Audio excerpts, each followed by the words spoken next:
Welcome back. తిరుపతిలో petrol diesel కొరత ఉందంటూ ప్రచారం వాహనదారులను కలవరపెట్టింది. దీంతో జిల్లా యంత్రాంగం అలర్ట్ అయింది. నగరంలోని పెట్రోల్ బంకులను కలెక్టర్ ఎస్పీ తనిఖీ చేశారు. వినియోగదారులతో నేరుగా మాట్లాడి పరిస్థితులను తెలుసుకున్నారు. జిల్లాలో ఎక్కడ పెట్రోల్ డీజిల్ కొరత లేదని స్పష్టం చేశారు.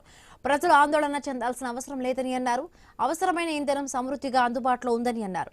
వాహనదారులు కూడా సహనం పాటిస్తూ అవసరానికి తగ్గట్టుగా మాత్రమే ఇంధనాన్ని వినియోగించుకోవాలని విజ్ఞప్తి చేశారు.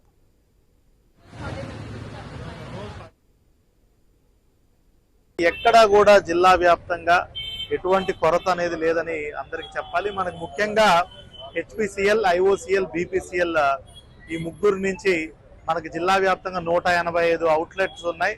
వీటిల్లో మార్నింగ్ నుంచి చూసుకుంటే కేవలం 8 అవుట్లెట్స్ లో పూర్తిగా డ్రై అవుట్ అయిపోయినాయి. వాళ్ళతో కూడా సంప్రదించడం జరిగింది.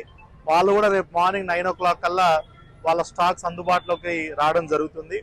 ఎక్కడా కూడా క్యానుల్లో పెద్ద పెద్ద డ్రమ్లో పట్టుకునేది పూర్తిగా అలో చేయము. అట్లాంటి చేస్తున్న వాళ్ళకు కూడా చర్యలు తీసుకుంటాము. మళ్ళీ ఎవరైనా హోర్డింగ్ చేసినా, డైవర్షన్ చేసినా, బ్లాక్ మార్కెటింగ్ చేసినా కఠిన కేసులు పెట్టి వాళ్ళ మీద కూడా చర్యలు తీసుకోవడం జరుగుతుంది.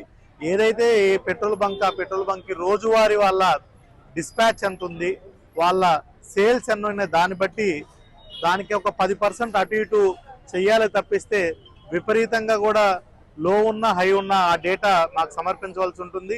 అలాంటి వాళ్ళ మీద కూడా చర్యలు తీసుకోవడం జరుగుతుంది.